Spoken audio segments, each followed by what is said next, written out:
சக்கிலியன் என்று ஒன்னை எவன் இழிவாக பேசுகிறானோ அவனுக்கு எதிராக சக்கிலியன் என்று ஆர்த்தலு. சக்கிலியன் என்று மெதுவாக சொல்லாதே, சக்கிலியன் என்று உயர்த்தி சொல். பகடை என்று மெதுவாக சொல்லாதே, பகடை என்று உயர்த்தி சொல் என்று 25 வருஷத்துக்கு மேலே நான் பேசுறேன். எனக்காவது தமிழ்நாட்டில் ஒரு அருந்ததி இயக்க தலைவர் அவங்க கைது ஆக மாட்டாங்க, அது வேற விஷயம். இல்ல அப்படிதானே இல்லையா?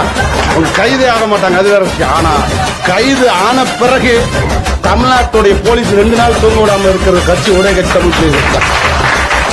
மேட்டுப்பாளையத்தில் கைதாகிறோம், கடையநல்லூர்ல டாஸ்மார்க் எரிஞ்சிட்டாங்க. எனக்கு உள்ள ஜெயில தகவல் வருது. ஏங்க உள்ள இருந்துகிட்டு அங்க டாஸ்மார்க் எரிச்சு விட்டீங்கன்னு. அப்படியா? ரைட்டு. அங்கிட்டு எருமப்பட்டியில பஸ் எரிஞ்சு போச்சு, அங்கிட்டு சேலத்துல பஸ் உடஞ்சு போச்சு. தமிழ்நாட்டில் கிட்டத்தட்ட 12 மாவட்டங்களிலே போக்குவரத்து ஸ்தம்பித்து சட்டம் ஒழுங்கு பிரச்சனையை கெடுக்கக்கூடிய அளவிற்கான ஒரு இயக்கத்தை முன்னெடுக்கக்கூடிய ஒரு கட்சி இந்த சமூகத்தில் இருக்கிற தமிழ் புலிகள் கட்சி தான். இதை சொல்றது